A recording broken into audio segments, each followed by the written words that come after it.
Oh my god! Did you know there was a Roadhouse 2? Here's what we'll do.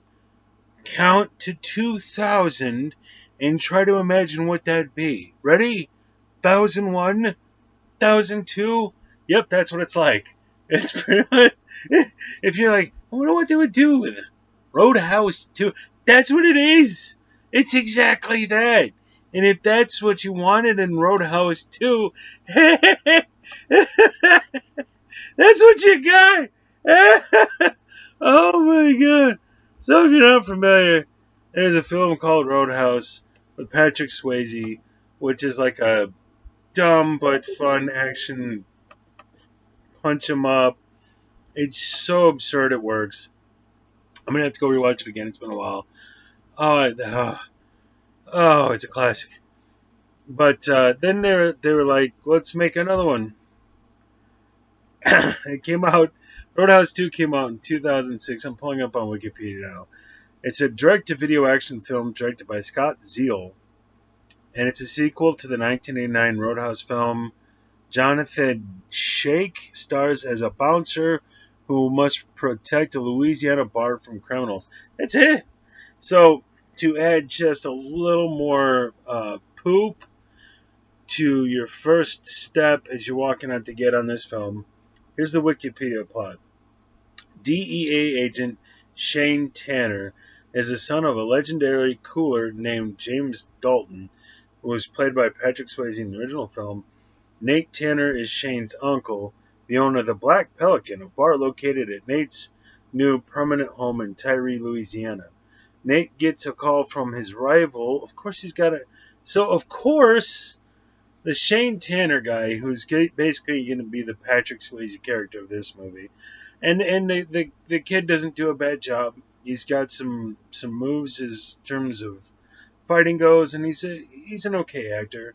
He's like a porn star actor, who's like, hey, that guy's not bad, but or like a TV show, crappy TV show actor, or where the TV show's crappy, like old something. What do you call them? Soap opera. It's like, yeah, not too bad, but you're not going anywhere, guy. Not great acting chops, but passable. He's fine. And but of course, he can't just be some guy. Well, he can't even be some guy. He can't drive a forklift for a living. That's too Schwarzenegger-y. That's weird. So of course he's a DEA agent. Of course. And then he can't be like have his life going well. So he of course runs afoul of his boss at the DEA, and he's like, then I guess I'm on vacation or suspension or something. I'm taking a break. So his uncle, like I says here, his uncle um, runs the Black Pelican, which is a bar, which has got a bunch of bouncers in it, and he runs into Jake Busey.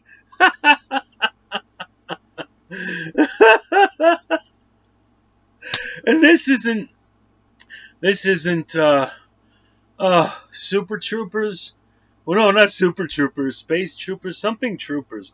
What was that movie? Hey, Eric over at Hey Internet Eric here. Starship Troopers. This isn't Starship Troopers. I'm trying to get my career going, Jake Busey. This isn't Identity. I'm actually kind of good at this, Jake Busey. This is I gave up 15 years ago, Jake Busey. This is I don't even give a fuck what happens with this. The paycheck's guaranteed money. Oh my god, my dad was famous. Oh, Jake Busey. This is awful. And still, he's one of the better parts of the movie. I mean, he's not even trying. He's just phoning it in. Uh, so, the new Patrick Swayze, his uncle gets beat up by the bad guys because of course, you've already seen this, having never seen it before. There's drug dealers, and they want to use his new bar that he bought, the Black Pelican, or the bar he's on for a while. I don't even know. They want to use that as a place to have their meetings and store their coke and such. And Jake Busey's the guy trying to put that all together for the bigger guy. So there's like the head dude, Jake Busey's like the henchman, and then of course he's got his lesser henchman. It's every film you've ever seen. Whee! Meanwhile, in New York, Shane, along with other agents, busts drug dealers at a nightclub. Shane gets a phone call about his uncle being in the hospital and getting badly beaten. Shane gets his uncle's location and leaves for Tyree. Shane takes off for local authorities to find out who ambushed Nate. Shane decides to stay in Nate's house and run the Black Pelican in Nate's absence, much to the dismay of Wild Bill. They were really working hard on this script. Oh, wow, this is ass. The location is the best for drug running as the Black Pelican is close to the border. However, like his uncle, Shane refuses to sell the bar and damages the numerous thugs that Wild Bill sent his way. Yeah, that's it. I mean, and so guess what's going to happen? Take a second guess. The good guys are going to win, and the good guy is going to kill the bad guys and arrest them and get the girl. And is she like this little hard to look at tortilla lady? No, she's a gorgeous blonde. Of course. Of course. He can't be a guy with he can't be like Bill Hader, where one's way over here and one. No, he's got to be gorgeous with a six-pack abs. And she can't kind of be like chubby, not even fat, just a little belly, a little bit of love handles, a little bit of jiggle up here. No, gorgeous. Gorgeous. She can't have like a crooked tooth, something, or a little scar when she fell off her bike when she was 6. Flawless human beings. Kung Fu.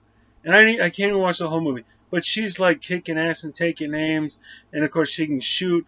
But like when she holds a pistol, there's no way you hit that object with that shit of form.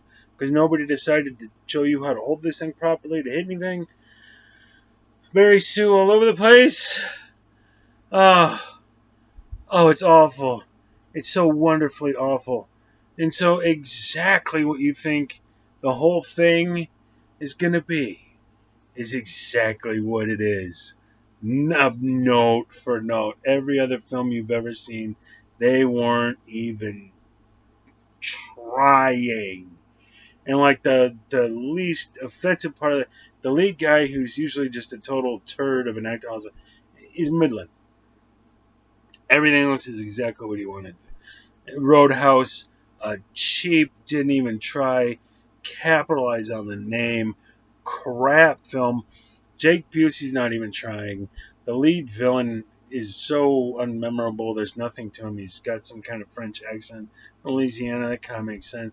But it's like, eh. And then the big twist, he's like, I didn't kill your uncle. It was Wild Bill, the only other character still in the film. You've killed all the others. You narrowed down the list, and it's Wild Bill. Big twist. It's not like I was going to be. It's Lazy Henry, because you haven't even. I've now gone from Russian to Scottish. You haven't introduced anybody else. You're at the end of the film. There's no one else left. It's the only person it can be because it's the only principal character left on the list.